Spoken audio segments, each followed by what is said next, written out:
কোনো জবাবদিহিমূলক সরকার না। সরকার যেই কার্যক্রমগুলো করে এগুলার জবাবদিহি দেওয়ার তাদের কোনো প্রয়োজন নেই। কেন প্রয়োজন নাই?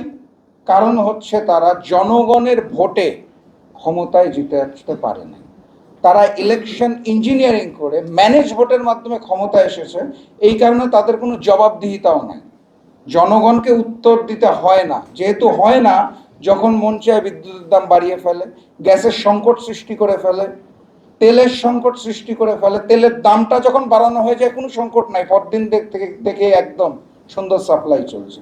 এখন গ্যাসের সংকট চলছে, দামটা বেড়ে গেলেই আমার ধারণা সংকট শেষ হয়ে যাবে।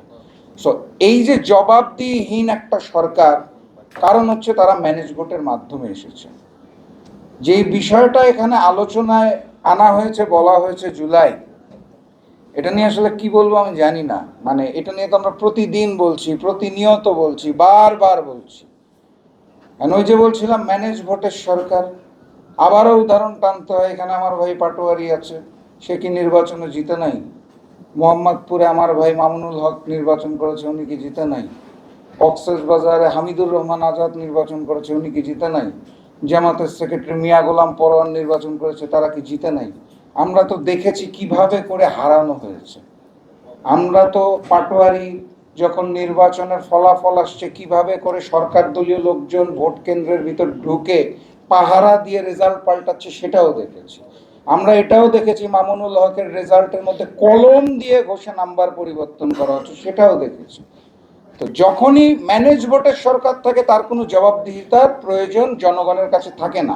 এটা ফ্যাসিস্ট শেখ হাসিনার আমলেও ছিল না, এটা এই মুহূর্তে তারেক জিয়ার সরকারেরও নাই। যেহেতু নাই, তাদের কোনো দায় নাই, তারা জুলাই সনদকে বাস্তবায়ন করবে। আমার কথাটা কি বোঝা গেছে?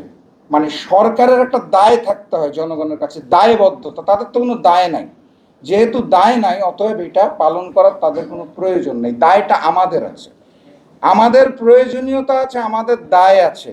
কারণ জুলাই আন্দোলনের সময় আমরা লন্ডনেও ছিলাম না, আমরা শিলংয়েও ছিলাম না, আমরা ছিলাম রাজপথে। আমরা জুলাইটাকে দেখেছি, আমরা জুলাইটাকে অনুভব করছি, এবং আমরা জানি কোন কোন সংস্কার প্রয়োজন। এই কারণে আমরা বারবার এই কথাগুলো বলছি। এখন একটা কনসেপ্ট খালি আপনাদেরকে আমি ক্লিয়ার করে বক্তব্য শেষ করে দিব, লম্বা ভাষণে যাব না, অনেক বেজে গেছে। হাসিন ভাইও যেটা দিয়ে শেষ করলো যে জুলাই সনদ বাস্তবায়ন করতে হবে, সবাই বলে জুলাই সনদ বাস্তবায়ন করতে হবে, বিএনপিও বলে অক্ষরে অক্ষরে জুলাই সনদ বাস্তবায়ন করবো। তাহলে পার্থক্যটা কি? এই জায়গাটাতে আমাদের কমিউনিকেশন একটা ভুল হচ্ছে।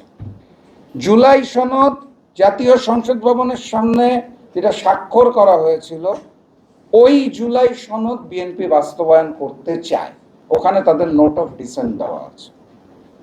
গণভোটে যখন 4টা প্রশ্ন ছিল, তখন সকল দলের সকল নোট অফ ডিসেন্টকে বাতিল করে দিয়ে গণভোট হয়েছিল। নোট অফ ডিসেন্ট কি শুধু বিএনপি দিয়েছিল?